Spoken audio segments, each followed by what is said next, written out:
നമ്മൾ ഭക്ഷണം കഴിക്കുന്ന മുമ്പ് എന്താ ചൊല്ലേണ്ടത്? മാഷാ അല്ലാഹ്. ഭക്ഷണം കഴിച്ചതിന് ശേഷമോ? നമ്മളെല്ലാരും മുസ്ലിമീങ്ങളാണല്ലേ?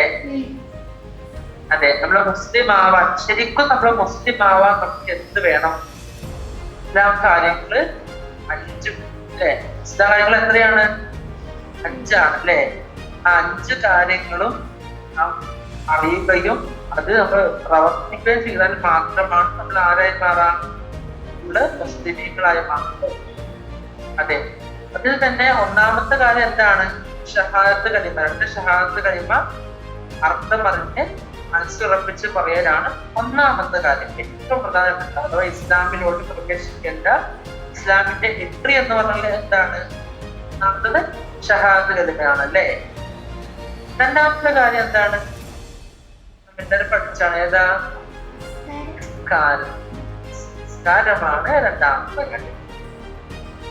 അപ്പൊ നിസ്കാരം ശരിയാവാൻ നമുക്ക് എന്ത് അത്യാവശ്യമാണ്? വുളു അത്യാവശ്യം.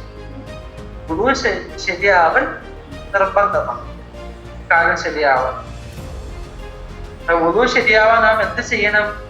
വുളുവിന്റെ ഫർളും ഷർത്തും സുന്നത്തുകളൊക്കെ നമ്മൾ കൃത്യമായി പഠിച്ച് മനസ്സിലാക്കി അത് ചെയ്താൽ മാത്രമാണ് നമ്മുടെ വുളു എന്താവുള്ളൂ? പൂർണ്ണമാവുകയുള്ളൂ അല്ലേ?